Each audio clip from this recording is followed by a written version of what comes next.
Salmo de número 29, Salmo de Davi. A palavra de Deus diz assim: tributai ao Senhor, filhos de Deus, tributai ao Senhor glória e força. Tributai ao Senhor a glória devida ao seu nome. Adorai o Senhor na beleza da santidade. Ouve-se a voz do Senhor sobre as águas. Troveja a Deus a glória. O Senhor está sobre as muitas águas. A voz do Senhor é poderosa. A voz do Senhor é cheia de majestade. A voz do Senhor quebra os cedros. Sim, o Senhor despedaça os cedros do Líbano. Ele os faz saltar como um bezerro, o Líbano e o Sírio, como bois selvagens. A voz do Senhor despede chamas de fogo. A voz do Senhor faz tremer o deserto faz tremer. O Senhor faz tremer o deserto de Cádiz. A voz do Senhor faz dar cria às corças e desnuda os bosques.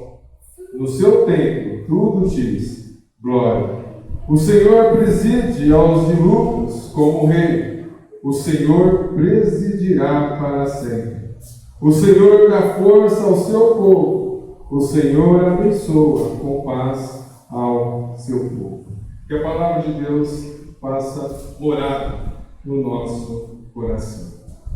Como nós temos visto, o livro de Salmos, ele tem nos dado muitos ensinamentos. E uma das bases que nós vemos em cada salmo é o conhecimento de cada um desses que escreveram a palavra de Deus, tinha de conhecimento para com o nosso Deus. Talvez se nós fizéssemos aqui um questionamento ou algumas perguntas, fale sobre os atributos de Deus. Talvez nós teríamos alguns em mente. Mas só saber não resolve. Só ter entendimento e saber que Deus é majestoso, é soberano, é glorioso, é santo, é um rei sobre todos os outros reis, saber disso, sem que isso gere em você algo especial, que é uma intimidade com esse Deus, de nada adianta. É a mesma coisa de você acreditar em um super-herói que está lá na telinha da TV. Enquanto você está na trama do filme, ele parece ser muito forte, mas de repente ele cai do cavalo e não consegue mais andar, porque não passa de um homem. Mas a ideia que eu quero que vocês pensem comigo nesta noite. Se verdadeiramente você conhece o Deus a quem você serve. Porque para que você glorifique a este Deus como é devido, você precisa conhecê-lo. Você precisa saber quem Ele é. A palavra de Deus é a revelação especial. A revelação dada pelo próprio Deus durante o período que Ele mesmo estipulou. Hoje nós temos a palavra dele fechada para nós. A palavra de Deus ela é completa, ela é eficaz em nossa vida.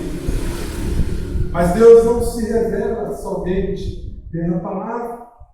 O Senhor nosso Deus, como nós vimos no Salmo 19, Ele se revela também através da natureza.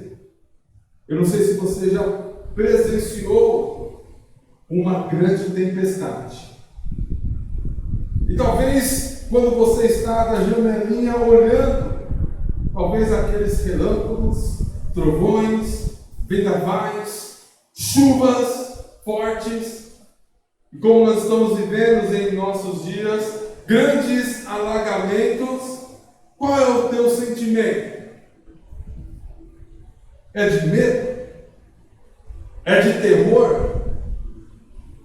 É que isso pode causar algum dano na sua vida? Interessante que o rei Davi, ele estava diante também de uma grande tempestade. E ele conseguiu ver em meio a essa tempestade algo mais do que simplesmente o poderio que ela se mostrava. ele conseguiu olhar e ver que tudo isso que estava acontecendo ao seu redor era algo que vinha do próprio Deus.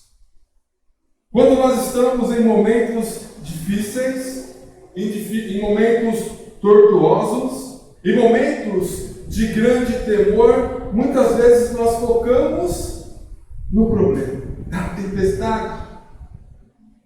Mas olha, quando nós temos uma intimidade grande ou maior com o nosso Deus, nós conseguimos ver além do que aquilo que está ao nosso redor. Nós conseguimos ver aquele que está assentado sobre o trono e que cuida de todas as coisas. Por isso você precisa conhecer esse Deus. Você precisa ter intimidade com esse Deus, para que você possa, em meio a tudo o que acontece ao seu redor, ver a mão poderosa de Deus ali agindo de maneira tal na qual os seus filhos são protegidos.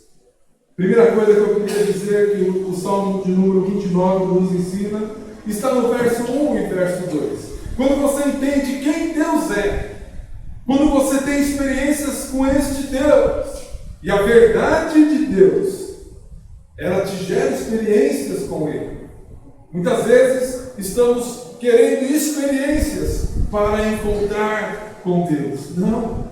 Quando você está mais perto da verdade, aí você vai ter experiências geradas pela verdade que é Cristo Jesus. O verso de número 1 e 2 diz assim: tributai ao Senhor, filhos de Deus, tributai ao Senhor glória e força, tributai ao Senhor glória devida ao seu nome, adorai o Senhor na beleza da santidade. A primeira coisa que se repete 3 vezes, a palavrinha tributai.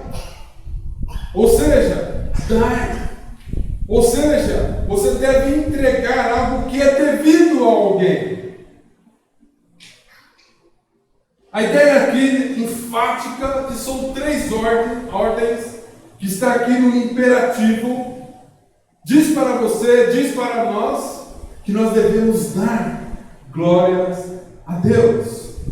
Dar a glória devida ao nosso Deus. Mas é interessante que no verso 1, no comecinho, diz assim: tributai ao Senhor, filhos de Deus. E aqui no original ele mostra seres celestiais.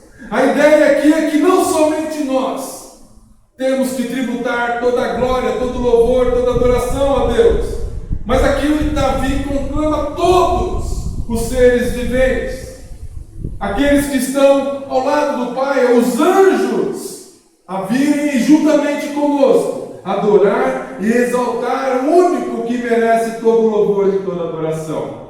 Como importante é nós termos este sentimento do que temos, do que somos, entregar a Deus.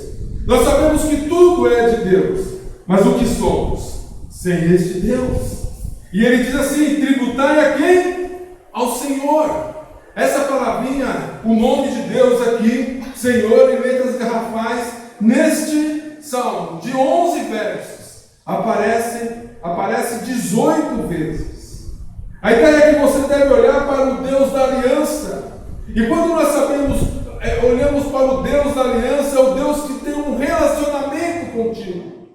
Um relacionamento tão grande, tão maravilhoso, tão profundo, que mandou Cristo Jesus para morrer em teu lugar, para morrer em nosso lugar, para que nós fôssemos reconciliados, para que nós tivéssemos paz com Ele. E por isso, quando nós entendemos quem Deus é, nós queremos o quê? Adorá-lo, nós queremos exaltá-lo, nós queremos render toda a glória a Ele. Olha, tributai ao Senhor glória e força.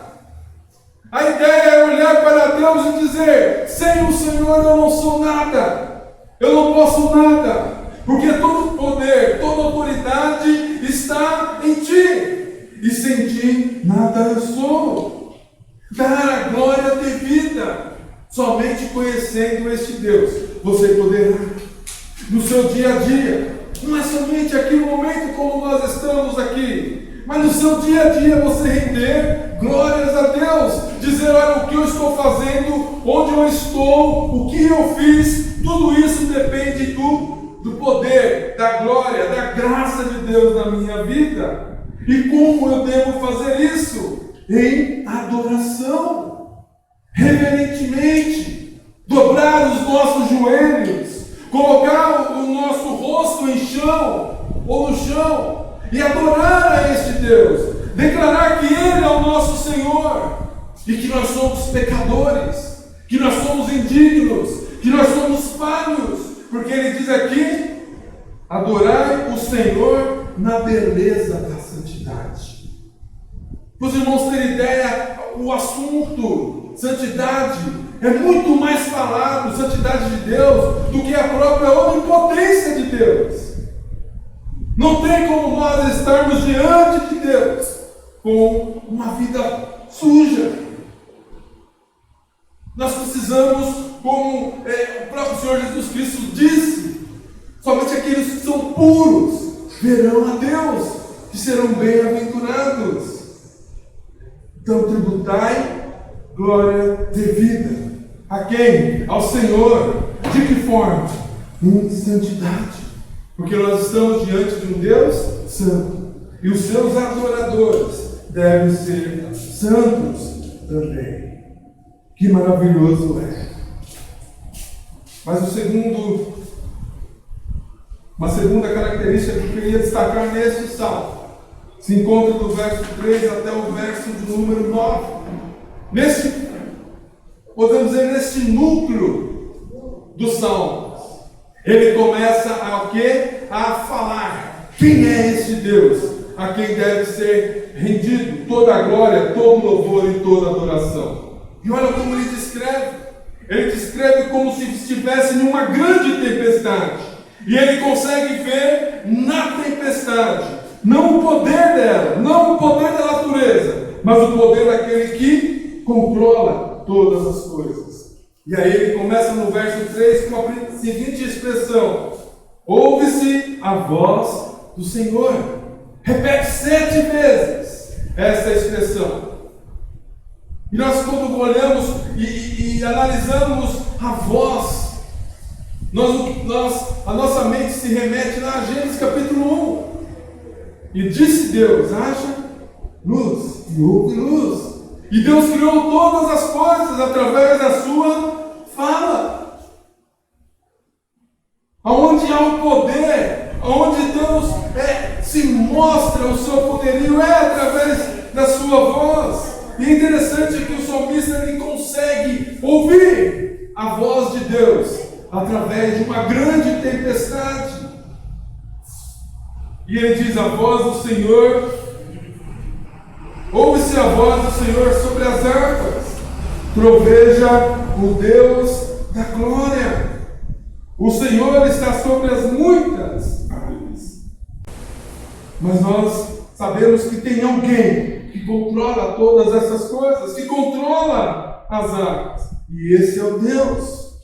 E ouve-se a voz do Senhor sobre as águas. O Senhor está sobre as águas. A ideia é que Ele está no controle, que está acima, que Ele tem o domínio de todas as coisas.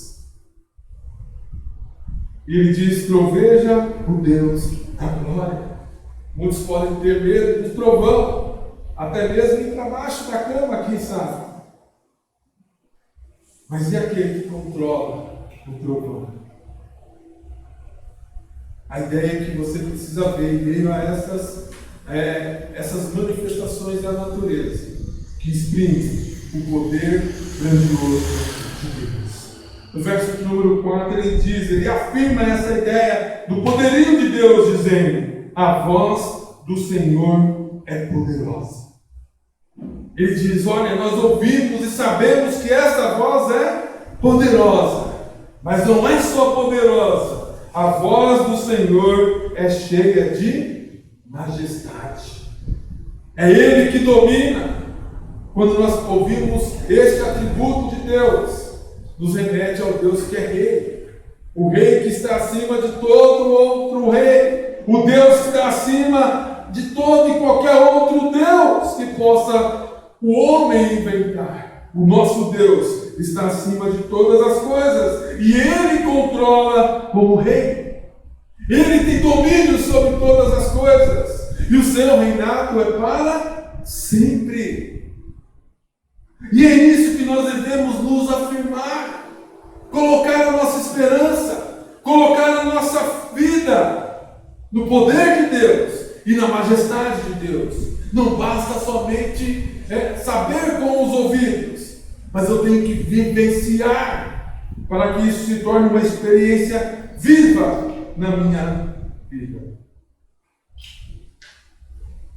A partir do verso de número 5, e é como se ele estivesse olhando a tempestade vindo de longe. Sabe quando você ouve a chuva lá e ainda não chegou e você já está ouvindo? E de repente lá, bem no horizonte, você olha e já tem aqueles trovões, aqueles raios, e você diz: tira a roupa do varal, que lá vem chuva.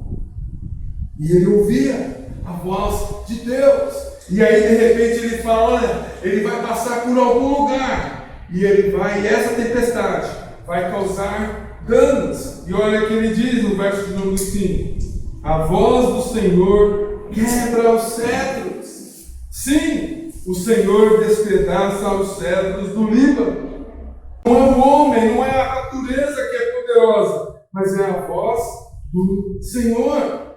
E ele diz assim: a voz do Senhor quebra os cedros. Sim, o Senhor despedaça. Nada pode contra o nosso Deus. Nada pode contra a voz do nosso Deus.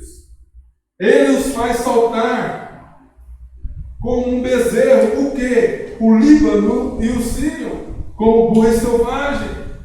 A voz do Senhor despede chamas de fogo. A voz do Senhor faz tremer o deserto. O Senhor faz tremer o deserto de Cádiz. Você deve imaginar qual é a grande tempestade que Davi aqui está querendo ilustrar. Algo que nós não podemos segurar, compreender, simplesmente ver. E saber que aquilo ali vem de um Deus Todo-Poderoso. O pior que esteja a situação, nós precisamos crer que o nosso Deus, Ele é poderoso. A voz, verso de número 9: a voz do Senhor faz dar cria às corças e desnunda os bosques, e no seu templo tudo diz glória. Dizem que esse animalzinho aqui, as corças, ela tem um período maior para parir, né? Para dar a luz, né? Mas quando o poder de Deus vem, elas dão a luz rapidamente, antes do tempo. Porque é Deus. Quando vê a magnitude do nosso Deus, nada pode suportar, nada pode se segurar em si, porque é grandioso. E ele diz no finalzinho do verso número 9: e no seu tempo tudo diz glória. Sabe qual que é a ideia aqui? Que tudo o que acontece neste mundo vai voltar-se para a glória de Deus. Tudo o que acontece neste mundo, tudo o que estamos passando aqui na Bahia, vai ser para a glória de Deus. Volta. Essa é a ideia. Quando nós estamos vendo tudo isso que está acontecendo, o que nos conforta é que tudo isso faz parte do plano eterno de Deus. E isso vai redundar em glória devida ao nosso Deus. Como é difícil! Como é difícil viver em meio a tantos perigos e confiar no nosso Deus. Lembra que diz no verso de número 14 do Salmo 27: espera pelo Senhor, tem bom ânimo e fortifique-se o teu coração. Espera, pois, pelo Senhor. A ideia é que em meio a tudo isso, A nossa confiança está no Senhor. Por que a nossa confiança está no Senhor? Olha o que diz o verso de número 10. O Senhor preside aos dilúvios. Essa é a segunda vez que aparece a palavra dilúvio aqui no Velho Testamento. E a primeira é o dilúvio que teve lá na época de Noé. E o que aconteceu? Quando Deus abriu as comportas dos céus, eis que o mundo foi devastado. Somente os que estavam dentro da arca se salvaram, animais e a família de Noé. O resto tudo foi destruído. O salmista aqui, com isso em mente, diz: o Senhor preside, governa, tem o controle, é soberano aos dilúvios. E como rei, o Senhor presidirá para sempre. Não é um Deus que criou todas as coisas, deu corda e virou as costas. E agora por isso que está esse caos. Não. Saiba de uma coisa: o nosso mundo só não está pior porque o nosso Deus está no controle. O nosso Deus está presidindo. O nosso Deus que é soberano, Ele sabe o que está fazendo.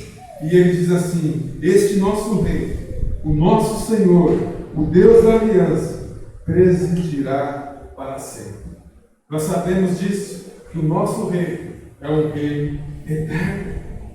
Você consegue compreender o rumo, como nós devemos conhecer o nosso Deus? Um Deus que deve ser adorado, que é o Deus da aliança. Um Deus que não muda, um Deus de promessa, um Deus que é santo, um Deus que é majestoso, um Deus que é poderoso, um Deus que tem poder e com o seu poder manifesta na nossa vida. É um Deus que é governador, soberano, que controla todas as coisas. E esse controle é eterno, porque Ele é eterno. Olha o que diz o verso de número 1. Tributai ao Senhor, filhos de Deus. Tributai ao Senhor glória e força. Veja o verso 11 agora. O Senhor dá força ao seu povo. Tudo que você é, tudo que você faz, tudo que você planeja, só pode, você só tem, se foi ou se é a vontade de Deus. É pela força de Deus. Por isso o texto que nós lemos em 2 Coríntios, a partir do capítulo 10, diz que se nós tivermos de gloriar em alguma coisa, nós devemos nos gloriar na nossa fraqueza, na nossa pequenez, que não temos condições de fazer nada, que somos pecadores, porque quem nos dá força é Deus. O Senhor abençoa com paz o seu povo, através do grande sacrifício único do nosso Senhor Jesus Cristo. Ele nos reconciliou. A paz aqui não é simplesmente isenção de problemas, isenção de guerras, mas é em meio a guerras você ter paz, você saber que o Deus está no controle de todas as coisas, que o teu Rei eterno, santo, misericordioso está cuidando de você. É isso que você precisa entender, compreender quem Deus é, para que você possa ver, através das coisas que acontecem na tua vida, através das coisas que acontecem ao teu redor, o poder de Deus agindo. O nosso Deus, Ele move o mundo, se assim Ele quiser, para abençoar o teu povo. Ele não deixa e não nos deixará órfãos. Ele está conosco todos os dias da nossa vida. Ainda que passamos nesse período que vivemos, pelo vale da sombra da morte, não precisamos temer, porque o nosso Deus está conosco. Ele nos guia, Ele nos protege. O Senhor dá força ao seu povo, o Senhor abençoa com paz ao seu povo. E o que nós devemos fazer? Tributar glórias, louvores a este Deus. Não roube a glória de Deus, querendo glória para si mesmo. Tudo o que fizermos, façamos do Senhor e para o Senhor. Que Deus assim nos abençoe. Amém.